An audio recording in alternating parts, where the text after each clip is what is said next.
Boa noite, galera, tudo bem? Hoje é sexta-feira, dia 2 de fevereiro, e eu quero falar de um tema muito importante, muito interessante. Eu quero falar sobre a soberania de Deus e a sua responsabilidade, ó homem, e a minha responsabilidade, que eu também sou homem, nós somos homens. Estou falando no gênero que Deus criou, mas o homem, entendeu? É homem e mulher, entendeu? Não é só homem, é homem e mulher. Responsabilidade do homem e da mulher que eu estou falando.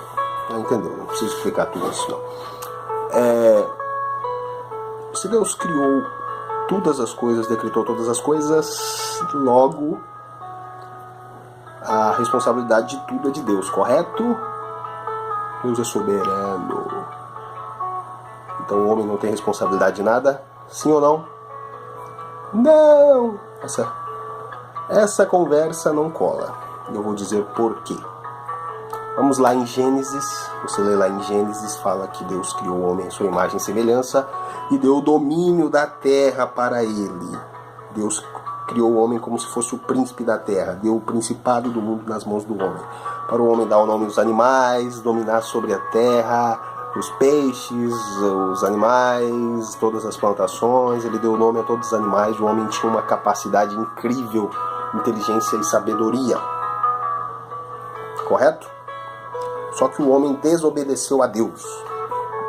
E através dessa desobediência, o pecado entrou no mundo. Correto?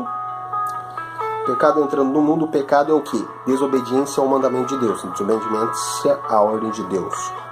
O homem perdeu a sua capacidade de estar ligado a Deus. O príncipe criado por Deus para dominar o mundo, ligado ao Rei dos Reis, Senhores dos Senhores, foi desligado, porque ele tomou uma decisão independente, que não é a vontade de Deus. Então ele foi desligado do reino de Deus. Aí ele se tornou um mortal. O homem é formado de corpo, alma e espírito. Porém, com o pecado, ele se tornou um ser mortal. Correto? Então o homem não é responsável por essa queda? Lógico que ele é responsável. Ele é responsável porque a decisão foi ele que tomou de comer o fruto proibido. A serpente foi lá e contou a meia-verdade para Eva. Eva caiu na conversa, deu para o seu marido, que ele era o responsável por toda a criação. Ele deveria pelo menos ter perguntado para ela: minha querida, onde você pegou esse fruto? Esse é o fruto da árvore da vida? Ou esse é o fruto da árvore do conhecimento do bem e do mal, onde Deus nos proibiu de comer desse fruto? Não, ele foi lá e simplesmente comeu. Pelo menos é assim que a Bíblia retrata. Não estou imaginando o contexto, só estou citando aí uma coisa aí que veio da minha imaginação nesse momento. Falei assim, eu tinha que perguntar, né, Eva, pelo amor de Deus, se a gente comer do fruto proibido, nós vamos morrer. E o diabo exatamente nisso enganou Eva, falou assim, vocês não vão morrer. Peraí, a conversa não é essa. A conversa é que vocês vão se tornar igual a Deus. Na verdade foi uma mentira. Na verdade o diabo sabia que se o homem comesse do fruto proibido, eles se tornariam igual ao diabo, desobediente a Deus. Na verdade o diabo estava querendo trazer o homem para o seu lado. Aí com isso ele usou uma conversinha para maquiar a situação. Foi isso que aconteceu. Então o homem não é responsável. Todo mundo fala assim, Deus ele é soberano, Deus é santo, Deus é eterno, ele sabe de todas as coisas, aleluia. E ele decretou tudo. Então o homem não é responsável pela sua queda. Conversa fiada, ele é responsável sim. O homem é responsabilizado por Deus por causa de uma decisão. Mas Igor, com a queda, o homem perdeu o livre-arbítrio, que é a capacidade de escolher sem influências externas e manter-se santo, separado. O homem decidiu contra a sua natureza santa, porque ele era santo, separado para Deus. E ele decidiu comer do fruto proibido. Caiu na conversa de Eva, que caiu na conversa da serpente. Então ele não é responsável. Lógico que é, meu filho. Ele comeu do fruto, ele decidiu comer do fruto. Ele tomou uma decisão. E a decisão fez ele perder a liberdade de escolha dele. O livre-arbítrio. Entenda-me bem. Livre-arbítrio é uma coisa. Capacidade de decisão que nós temos hoje é outra coisa. Eu estou falando livre-arbítrio em relação a Deus. O homem, ele era igual a Deus. Ele tinha aquela mesma capacidade de escolha que Deus tinha. Só que como ele foi contaminado pelo pecado por causa da desobediência, ele perdeu a capacidade porque ele se tornou escravo do pecado. Ou seja, o que você faz hoje, o que você pensa hoje, o que você imagina hoje, sempre tem uma motivação pecaminosa por detrás. Essa é a natureza humana. Até as suas atitudes boas têm intenções, segundo as intenções que ninguém sabe. Às vezes você faz um bem esperando algo em troca que ninguém sabe. Você tem uma intenção que ninguém sabe. Essa é a natureza humana que se afastou de Deus. Porque Deus faz o bem sem esperar nada em troca. Porque tudo é dele, ele não precisa de nada. Deus não precisa de nada. Deus é dono de todas as coisas, ele é criador. A única coisa que ele espera do homem é adoração, é gratidão, é obediência, submissão. O homem não tem capacidade de dar nada para Deus que o surpreenda. Understand? O homem não tem nada que possa dar para Deus que o surpreenda. Correto? Então, na minha humilde opinião, o homem é responsável por um único ato de pecado. Aí os próximos atos do homem, da humanidade, são sempre pecaminosos, sempre com intenções pecaminosas, intenções más. Aí se você quer entender melhor isso, leia o livro de Romanos, meu amigo. Entra no teu quarto, ore e fale com o Papai do Céu, fala: Senhor Jesus, eu quero luz para ler a palavra e entender. Porque se você for ler sem a direção do Espírito Santo, você vai achar algo muito estranho, muito confuso. Você precisa da luz do Espírito Santo. Você precisa que Deus ilumine o seu entendimento para que você entenda quem você é e quem Ele é. Então eu quero te dizer o seguinte: tu és responsável pelos teus atos. Eu sou responsável pelos nossos atos. E Deus continua soberano sobre todas as coisas. E Ele nos responsabiliza pelos nossos atos.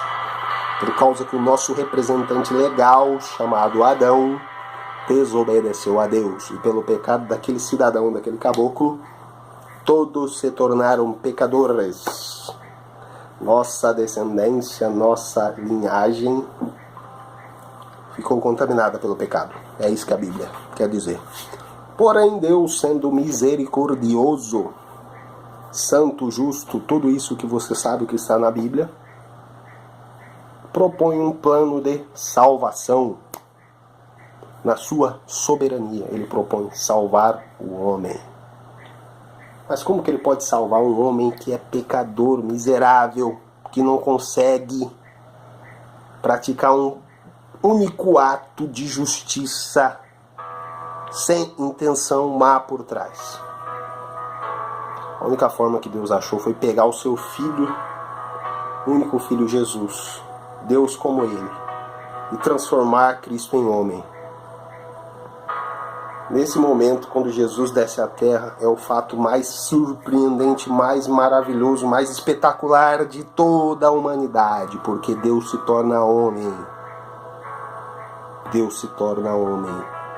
Uma vez eu ouvi um pregador falando, era como se fosse uma bomba atômica dentro de uma casca de ovo, porque Deus estava limitado a uma natureza humana.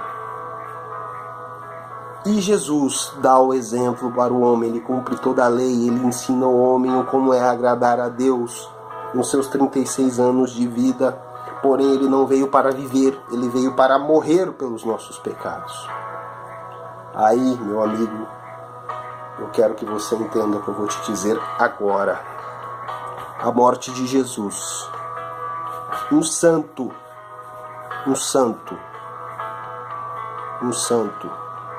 Entenda isso, um santo, o sangue de um santo, sem pecado, sem intenção má, por detrás, completamente justo, santo, perfeito, foi capaz de perdoar o pecado de todos os humanos que já existiram e que vão existir. Todos foram perdoados pelo pecado de um homem santo. Porque a Bíblia fala, sem derramamento de sangue não há remissão de pecados. Sem derramamento de sangue não há remissão de pecados.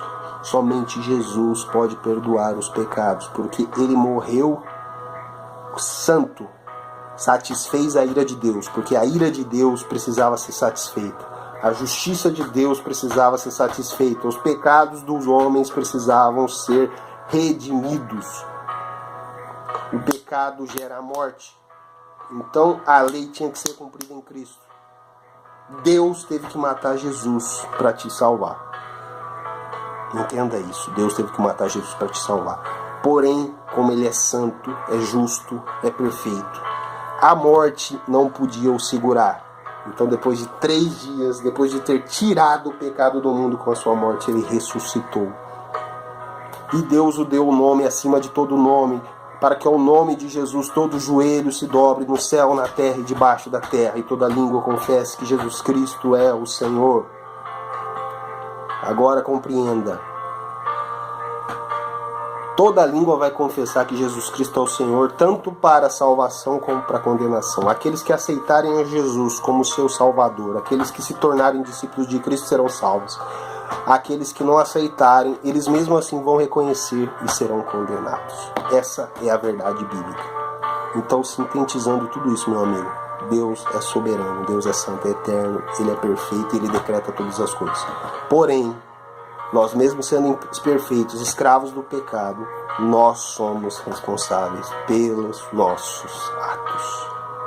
Reflita sobre isso, cara, reflita sobre isso. Coloque essas palavras no teu coração. Pega lá sua Bíblia, confere e fala assim: Deus, eu quero saber se isso é verdade mesmo. Que eu creio que Deus vai começar a tocar no seu coração. Deus vai transformar a sua realidade. E se você se arrepender dos seus pecados e crer no Evangelho de Cristo, crer que Deus é soberano, que Ele pode te salvar, a palavra de Deus te diz: aquele que invocar o nome do Senhor será salvo. Eu quero deixar essa mensagem para você. O Deus soberano pode te salvar hoje, onde você está, se você invocar o nome dele.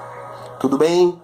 Boa noite. Quero fechar essa semana desejando a todos um ótimo fim de semana. Uma semana muito abençoada na graça e na proteção de Deus. Deus nos abençoe. Tchau!